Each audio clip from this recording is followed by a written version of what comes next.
नमस्कार, मैं रवीश कुमार। अपराध की दुनिया में कहानियां बहुत चलती हैं। इन्हीं कहानियों में ढेर सारे तथ्य छिपे होते हैं और इन्हीं कहानियों के बीच से कई सारे तथ्यों को गायब भी कर दिया जाता है। अतीक अहमद और अशरफ अहमद की हत्या की कहानी में मास्टरमाइंड ही नहीं है। बिना राजनीतिक संरक्षण के कोई माफिया नहीं बनता और बिना राजनीतिक संरक्षण के हटाए कोई माफिया नहीं मारा जाता है। सुरक्षा में चूक एक बड़ा सवाल तो है, मगर यह संभव नहीं लगता कि पुलिस की अभिरक्षा में किसी को मार देने की योजना तीन लोगों ने केवल पहचान और पैसा कमाने के लिए बना ली। इसमें कोई शक नहीं कि अतीक अहमद एक दुर्दांत अपराधी था। 100 से अधिक मुकदमों में जमीन कब्जा से लेकर हत्या के कई मामलों के डिटेल बता देते हैं, लेकिन इस पर किसी को क्यों शक नहीं हो रहा कि अगर वो इतना बड़ा माफिया बना तो कई लोगों का संरक्षण भी रहा होगा, उसके भी कई लोग लाभार्थी रहे होंगे, कई लोग साझीदार भी रहे होंगे। अतीक को रास्ते से हटाकर किसी ने राहत की सांस ली है क्या? अपराध की मामूली कहानियों में ऐसे एंगल होते हैं। अतीक अहमद और अशरफ अहमद की हत्या में ऐसे एंगल नहीं होंगे, तब आप जरायम क्राइम की दुनिया के किस्सों से वाकिफ नहीं लगते हैं। 22 साल के लवलेश तिवारी, 18 साल के अरुण मौर्य और 23 साल के मोहित सिंह ने केवल पहचान और पैसे के लिए यह हत्या की है। इसे सुनकर आपको हंसी क्यों नहीं आई? तब और हंसी क्यों नहीं आई कि अतीक के आतंकी और पाकिस्तान से कनेक्शन होने पर इन तीनों को गुस्सा आ गया। यह सब अखबारों में रिपोर्ट हुआ है और मैं वहीं से उठाकर इन कहानियों को जोड़कर बता रहा हूं। इन्हीं खबरों को आप ध्यान से देखेंगे तो बहुत कुछ मिल जाएगा और बहुत कुछ नहीं भी मिलेगा। यह उस काफिले का वीडियो है जब अतीक अहमद को साबरमती जेल से यूपी लाया जा रहा था। तब गोदी मीडिया ने अतीक के पेशाब करने का सीधा प्रसारण कर भारत की पत्रकारिता की शान बढ़ाई थी।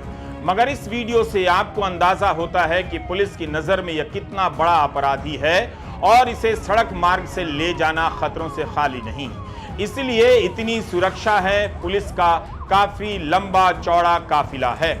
यह वीडियो मार्च का है। मीडिया ने रिपोर्ट किया था कि 45 लोगों की टीम है।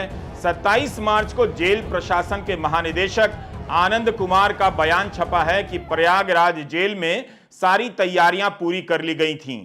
उच्च सुरक्षा वाले बैरक में रखा जाना था। 24 घंटे सीसीटीवी रहेगा। सेल के भीतर भी सीसीटीवी कैमरा लगा होगा। रिकॉर्ड देखकर जेल कर्मी तैनात किए जाएंगे। उनके कपड़े में भी बॉडी कैमरा लगा होगा। एक वीडियो वॉल बनाकर 24 घंटे निगरानी की जाएगी। 24 घंटे। तो उस वीडियो से क्या हत्या के समय की तस्वीरें हासिल कर ली गई हैं? आप प्रयागराज की अदालत की इस तस्वीर को देखिए। इस वीडियो में आप बहुत कुछ समझ सकते हैं। यहां जब अतीक अहमद को पेश किया जाना था तब कितने पुलिस वाले नजर आ रहे हैं? हथियारबंद पुलिस वालों से अदालत का परिसर छावनी में बदल गया है। यह बताने का इतना ही मकसद है कि कोई इस तरह का माफिया इतनी पुलिस की मौजूदगी में लाया ले जाया जा रहा हो, उसके बीच में घुसकर उसे मार देने वाला केवल पहचान और पैसे के लिए यह काम कर सकता है क्या? खासकर तब जब यूपी पुलिस की 2 दिन पहले असद और गुलाम के एनकाउंटर पर चर्चा हो रही थी और तारीफ की जा रही थी। अब आप नवभारत टाइम्स में राहुल पराशर की छपी एक रिपोर्ट को भी सामने रखिए। यह रिपोर्ट 17 मार्च को छपी है। इसके ऑनलाइन संस्करण में बताया गया है कि यूपी पुलिस ने 6 साल में 10,000 एनकाउंटर किए हैं। 10,000। 189 अपराधियों को मारा गया है। 10,814 एनकाउंटर की संख्या है। कायदे से इसी पर अलग से बहस होनी चाहिए, लेकिन अभी इसी के हवाले से एक सवाल आपके सामने रखना चाहता हूं। गोदी मीडिया और कई बार सरकार के मंत्री और बीजेपी के नेता और तमाम अन्य समर्थक कभी साफ साफ तो कभी इशारे में एनकाउंटर का समर्थन करते नजर आते हैं। बताते हैं कि अपराधियों में खौफ कायम हो गया है। तब फिर उसी यूपी में 3 अपराधी अति अत्याधुनिक पिस्टल से अतीक और अशरफ को मार देते हैं। तब जब वहां हथियारबंद पुलिस मौजूद थी और खबरों के अनुसार पुलिस गोली तक नहीं चलाती। यह घटना हुई है या होने दिया गया है, इस प्रश्न के साथ इस पर तो सोचिए कि इन अपराधियों के जो डिटेल आए हैं उससे तो यही लगता है कि ये तीनों बहुत मामूली किस्म के अपराधी रहे हैं, या फिर अभी पुलिस इनके बारे में बहुत डिटेल पता नहीं लगा सकी है।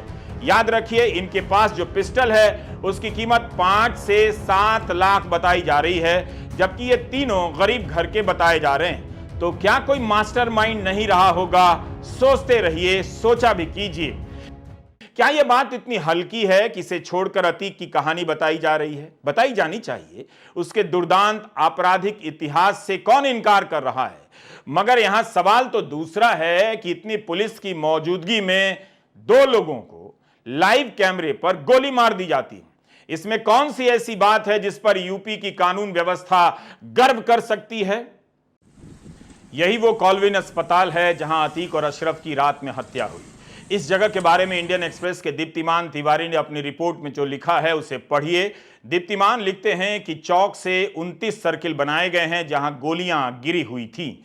हत्या जहां हुई वहां से मात्र 13 कदम चलकर अस्पताल के भीतर दाखिल हुआ जा सकता था। शनिवार रात 10 बजे धूमनगंज थाने से अस्पताल इन्हें लाया गया। पुलिस की 2 गाड़ियां थीं, किसी रिपोर्ट में 3 गाड़ियों का जिक्र है। साथ में 20 पुलिस वाले चल रहे थे। अस्पताल के परिसर में पार्किंग की काफी जगह थी, फिर भी गाड़ी गेट के बाहर रोक दी गई। अतीक और अशरफ को यहीं उतारा गया और पैदल ले जाया जाने लगा, जैसा कि एक दिन पहले के इस वीडियो में आप देख सकते हैं। इस वीडियो को देखते हुए और एक्सप्रेस की रिपोर्ट को साथ पढ़ते हुए कई चीजें नजर आती हैं। दीप्तिमान लिखते हैं कि मीडिया को पता था कि अतीक और अशरफ को पुलिस अस्पताल ले जा रही है, थाने से ही पीछा कर रहे थे, मगर पुलिस ने इंटरव्यू करने नहीं दिया। लेकिन गाड़ी से उतरने के बाद 2 कदम ही चले थे कि मीडिया ने दोनों को घेर लिया। पहले दोनों ने बात नहीं की, मगर उसके बाद माइक की तरफ मुड़ गए। जवाब अभी निकलता उससे पहले गोलियां निकल गईं। लवलेश तिवारी ने फायर कर दिया। कासगंज का अरुण मौर्य, हमीरपुर का सन्नी भी साथ में गोली चला रहा था। पत्रकार भागने लग गए और अपराधी गोलियां चलाते रहे। 1 मिनट से भी कम समय में सब हो गया। दीप्तिमान की इस रिपोर्ट में ध्यान देने वाली बात यह है कि मीडिया कैसे अतीक और अशरफ के करीब पहुंच जाता है, साथ साथ अपराधी भी।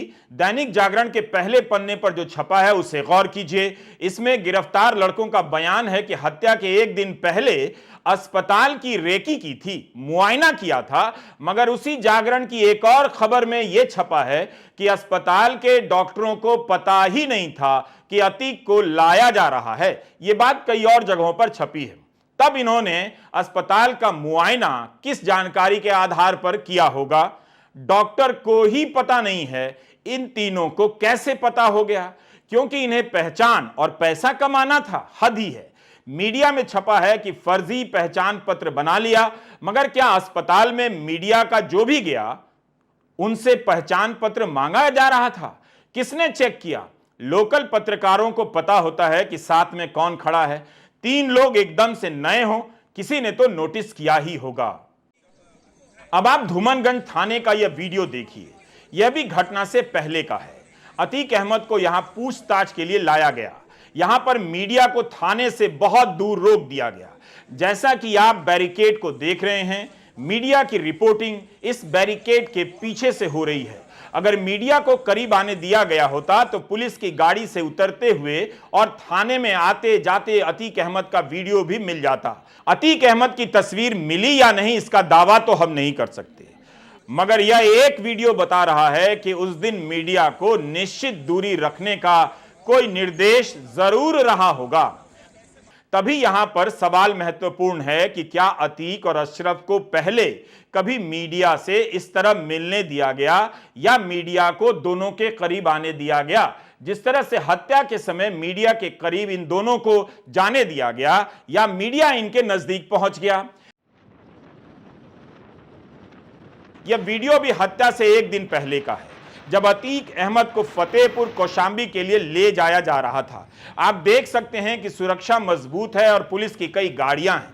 हत्या वाले दिन जब पुलिस की गाड़ी से ले जाया गया तो गाड़ियों की संख्या कितनी थी, पुलिस बल कितने थे और फतेहपुर ले जाए जाते समय कितने पुलिस वाले थे, यह सब जांच का विषय है। अमर उजाला में अनूप ओझा की रिपोर्ट की हेडिंग देखिए। हिरासत में अतीक अशरफ की हत्या पुलिस की लापरवाही का नतीजा। रिपोर्ट में अनूप लिखते हैं कि पुलिस की तरफ से हर कदम पर चूक हुई है।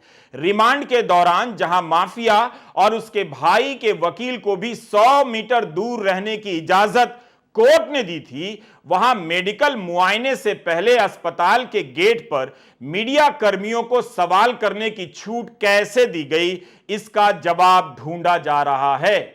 अनूप ओझा ने लिखा है कि जिस माफिया अतीक की पेशी के दौरान सुरक्षा में 1000 से अधिक पुलिस, पीएसी और आरएएफ के जवान लगाए जा रहे थे, जेल से बायोमेट्रिक लॉक वाली प्रिजन वैन में लाया जाता था, उसे 2 दिन से धूमनगंज पुलिस थाने की साधारण जीप में लेकर घूमती रही। अनूप आगे लिखते हैं कि इतना ही नहीं, उमेश पाल हत्याकांड में प्रयुक्त असलहों की बरामदगी के लिए कसारी मसारी के जंगल में भी पुलिस अतीक अशरफ को लेकर जीप से ही टहलती देखी गई। इस दौरान एक ही हथकड़ी की चेन में दोनों भाइयों के हाथ बांधकर घुमाया जाता रहा। 3 दिनों से लगातार रात को पुलिस चिकित्सकीय परीक्षण के लिए लेकर अतीक अशरफ को पहुंचती रही। ऐसे में बार बार चिकित्सकीय परीक्षण कराने की वजहों को लेकर सवाल खड़े हो रहे हैं। धूमनगंज के इंस्पेक्टर राजेश कुमार मौर्य का कहना था कि उनकी तबीयत खराब हो गई थी, जबकि अस्पताल के गेट पर शूट आउट से चंद सेकंड पहले तक अतीक सहज तरीके से बात करता नजर आ रहा था।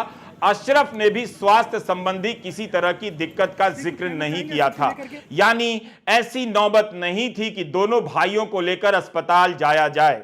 इंडियन एक्सप्रेस में दीप्तिमान तिवारी ने लिखा है कि हत्या वाले दिन अतीक और अशरफ की गाड़ी अस्पताल के गेट पर रोक दी गई और वहीं उतारा गया, जबकि पार्किंग की कोई कमी नहीं थी। रात में पार्किंग की जगह काफी होती है किसी भी अस्पताल में। अमर उजाला के अनूप ओझा ने भी लिखा है कि सबसे अहम सवाल यह है कि चिकित्सकीय परीक्षण के लिए कॉलविन अस्पताल में गेट के भीतर आपातकालीन चिकित्सा कक्ष तक गाड़ी आ सकती थी, लेकिन सड़क पर बाहर ही दोनों को उतार दिया गया। वहां से उन्हें जब पैदल अस्पताल परिसर में लाया जा रहा था, तब उनके साथ सुरक्षा कर्मी भी गिनती के ही थे। यह सब लिखा है। इतना ही या इस तरह की लापरवाही तब बरती जा रही थी जब 2 दिन पहले ही सीजेएम कोर्ट में पेशी के बाद अतीक और अशरफ पर भीड़ के बीच से हमले की कोशिश की गई थी। 12 अप्रैल को जब अतीक अहमद को साबरमती जेल से लाया जा रहा था, तब शिवपुरी में मीडिया ने पूछा था कि क्या कोई डर है आपको। तब अतीक अहमद ने कहा था कि आप लोग यानी मीडिया वाले हैं तो डर नहीं। और कथित रूप से 3 लोग मीडिया वाला ही बनकर आते हैं, अतीक और अशरफ की हत्या कर देता है। तो बड़ा ही दुखद घटना है साहब, सोच लीजिए। भाई कहीं कहीं के प्रेस वाले कर सकते हैं, बोलिए ना। आज झूठ मूठ के कह दिया कि प्रेस वाला खड़ा होकर पूछ रहा था, तो कहीं प्रेस का लोग ये सब पूछेगा? ये कहीं होता है देश में, दुनिया में कहीं कोई होता है? तो कौन आकर के खड़ा हो गया उस तरह से? तो वहाँ के लोगों को, पुलिस को तो देखना ना चाहिए था पहले से कि आप कोई जेल में हो, उसको इलाज के लिए ले जा रहे हैं या किसी काम के लिए ले जा रहे हैं और रास्ते में हो गया, ये बहुत दुखद है। इस पर तो निश्चित रूप से लोगों को एक्शन करना चाहिए। हमने आज का वीडियो अलग अलग अखबारों में छपी रिपोर्ट के आधार पर तैयार किया है, ताकि हम तमाम सवालों के पीछे के आधार को ढूंढ सकें, आपको दिखा सकें। जाहिर है पुलिस की लापरवाही का मामला हर रिपोर्ट में कहीं खुलकर तो कहीं साफ साफ लिखा गया है। अब यह लापरवाही संयोग की वजह से थी या इसके पीछे कोई था, यानी मास्टरमाइंड, यह सवाल पूछा जाना चाहिए।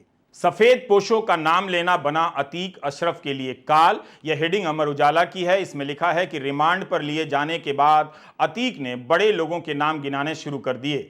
इससे कई रसूखदारों की नींव हिलनी शुरू हो गई। माफिया से रिश्ते की आंच कुछ मंत्रियों, नेताओं और अफसरों तक पहुंचने की आशंका थी। अमर उजाला की इस रिपोर्ट में रिपोर्टर का नाम नहीं है, लेकिन अगर माफिया ने मंत्री और बड़े लोगों के नाम लिए हैं तो यह खबर भीतर के पन्ने पर क्यों है? बेशक अमर उजाला ने बड़ा करके छापा है, लेकिन क्या आप गोदी मीडिया के न्यूज़ चैनलों पर इस सवाल को लेकर एंकरों को चीखते हुए देख सुन पा रहे हैं कि माफिया अतीक ने किस मंत्री का नाम लिया, किस अफसर का नाम लिया, किस बिजनेसमैन का नाम लिया? अमर उजाला की खबर की हम पुष्टि नहीं कर सकते, हम वही बता रहे हैं जो अखबार में छप चुका है। अगर आप हत्या के मास्टरमाइंड के बारे में सोच रहे हैं तो इस बारे में भी सोचते रहिए कि क्या सफेद पोशों ने खुद को बचाने के लिए अतीक और अशरफ को रास्ते से हटा दिया। अगर ऐसा है तो सावधान हो जाइए, जो भी धर्म की आड़ में इस हत्या के समर्थन में लिख रहे हैं, किसी भी तरह से जाने अनजाने में हो सकता है, वो भी इन सफेद पोशों को कवर दे रहे हैं, यानी बचा रहे हैं। अमर उजाला आगे लिखता है कि 14 अप्रैल को रियल एस्टेट कारोबार से जुड़े कई बड़े बिल्डरों, राजनीतिक पृष्ठभूमि से ताल्लुक रखने वाले होटल कारोबारियों के अलावा, कार शोरूम मालिक के अलावा कुछ अफसरों और नेताओं के नाम भी अतीक ने गिनाए थे। इसमें शहर के सबसे बड़े बिल्डर विनायक ग्रुप के मालिक संजीव अग्रवाल, पूर्वांचल भर में बड़े मॉल, शॉपिंग कॉम्प्लेक्स चलाने वाले नामचीन बिल्डर मोहम्मद मुस्लिम, कार शोरूम चलाने वाले अमित भार्गव, बिल्डर अमित गोयल समेत 45 से भी बड़े लोगों के नाम शामिल हैं। ईडी इससे पहले अतीक के 15 करीबियों के ठिकाने पर छापे मारकर कई रिकॉर्ड अपने कब्जे में ले चुकी है। ऐसे में अतीक अशरफ को ईडी की रिमांड पर लिए जाने को लेकर रसूखदारों की मुसीबत बढ़ने वाली थी। अमर उजाला ने लोगों के नाम लेते हुए कथित शब्द का भी इस्तेमाल नहीं किया है, सीधा नाम लिख दिया है कि अमित भार्गव, अमित गोयल, संजीव अग्रवाल, मोहम्मद मुस्लिम, खालिद जफर के नाम अतीक अशरफ ने लिए। हम अपनी तरफ से इन नामों पर कोई आक्षेप नहीं कर रहे हैं क्योंकि हम पुष्टि नहीं कर सकते, मगर अमर उजाला ने ऐसा ही छापा है। इतनी बड़ी हत्या यूं ही नहीं हो जाती, ये हमारा सवाल जरूर है। मास्टरमाइंड कौन था, कौन कौन था? क्या इस हत्या से कई लोग बच गए? अब वो सच कभी सामने नहीं आएगा। तब आप एक और सवाल कीजिए। आपको बताया जा रहा है कि माफिया मारा गया, लेकिन उसका तंत्र अगर बच गया तब माफिया कैसे मारा गया? माफिया को बनाने वालों को कहीं बचा तो नहीं लिया गया, या इस तंत्र ने खुद को बचाने के लिए माफिया को रास्ते से हटा तो नहीं दिया? यह खबर पिछले शुक्रवार को दैनिक जागरण में छपी थी। इसकी हेडिंग है, माफिया के करीबी बिल्डर संजीव के घर पर 2.5 करोड़ के जेवरात और लैपटॉप जब्त। जागरण ने लिखा है कि माफिया अतीक के करीबी और शहर के नामी बिल्डर विनायक सिटी सेंटर के मालिक संजीव अग्रवाल के आलीशान आवास से करीब 2.5 करोड़ रुपए के जेवरात, कई लैपटॉप और मोबाइल जब्त किए गए हैं। अमित दीप मोटर्स के मालिक दीपक भार्गव के घर से भी लाखों रुपए के जेवरात जब्त हुए हैं। लेखपाल सीताराम शुक्ला के घर पर भी ईडी का छापा पड़ा है। अखबार लिखता है कि ये लोग अतीक के काले धन को कथित रूप से सफेद करते थे। जाति और धर्म के आधार पर माफिया को बचाने या टारगेट करने वालों को एक बात समझ लेनी चाहिए, अपराध की दुनिया की जात एक ही होती है, अपराध और केवल अपराध। मीडिया रिपोर्ट में अतीक अहमद के करीबियों में दीपक भार्गव भी हैं, सीताराम शुक्ला भी हैं और संजीव अग्रवाल भी। अमर उजाला और दैनिक जागरण में छपी खबरों के आधार पर ही हमने आपको पढ़कर बताया। अतीक के साथ इनके कारोबारी रिश्ते क्या हैं, कितने गहरे हैं, इस पर हमारी कोई टिप्पणी नहीं है। अगर जांच में आपको यकीन है तो आप इस उम्मीद में थोड़ा तो टाइम खराब कर ही सकते हैं कि यह सब सामने आ जाएगा। हम अपना टाइम खराब नहीं करेंगे। जागरण के आलोक मिश्रा की यह रिपोर्ट, हेडिंग है, कहीं किसी के हथियार तो नहीं बने तीनों शूटर। आलोक मिश्रा ने लिखा है कि पहचान और दबदबे वाली बात आसानी से गले नहीं उतरती है। हत्या में शामिल आरोपित मोहित, लवलेश, अरुण अभी जुर्म की दुनिया का ककहरा ही पढ़ रहे थे। वे तुर्की की 2 अत्याधुनिक पिस्टल व चोरी की बाइक का बंदोबस्त कैसे कर पाए? तीनों प्रयागराज किसके बलबूते पहुंचे और आसानी से मीडिया कर्मी के बीच भी जा पहुंचे? यह इतना आसान नहीं जितना बयान हो रहा है। इसी अखबार में संजीव अग्रवाल से लेकर सीताराम शुक्ला का नाम छपा है। अब आलोक अपनी रिपोर्ट में लिखते हैं कि अतीक ने लश्कर तैयबा और आईएसआई से हथियार खरीदने की बात स्वीकार की है। कहीं ऐसा तो नहीं कि इसमें कई बड़े भी बेनकाब होने वाले थे? शूटर मोहित के संबंध यूपी के कुख्यात सुंदर भाटी गिरोह से जुड़े होने की बात भी किसी और कहानी की ओर इशारा करती है। कहीं ऐसा तो नहीं कि पश्चिम से जुड़ा कोई अतीक का मुंह खोलना बर्दाश्त नहीं कर सकता था? इन सवालों से लैस होकर इस हत्याकांड को देखिए तो पता चलेगा कि मामला धर्म का नहीं है। धर्म के नाम पर इसे सही बताने वाले एक गलती जानबूझकर कर रहे हैं। हिंदी प्रदेश के युवाओं का भविष्य बिगाड़ रहे हैं। ऐसे भावी अपराधियों को इशारा कर रहे हैं कि हत्या तुम करो, हत्यारा तुम बनो, जन समर्थन हम जुटा देंगे। लेकिन ऐसे युवकों को यह खेल समझ लेना चाहिए कि जन समर्थन से कानून नहीं बदलता है, राजनीति इस्तेमाल कर छोड़ देती है। तीनों पुलिस की गिरफ्त में हैं। अब आते हैं बंदूक की थ्योरी पर। अखबारों में इस पिस्टल के बारे में क्या क्या छपा है जिससे हत्या हुई है। तुर्की की पिस्टल है, इसकी कीमत 5 से 7 लाख बताई जा रही है। कहां से यह पिस्टल आई, किसने दिया, इस पर देखते हैं क्या क्या छपा है।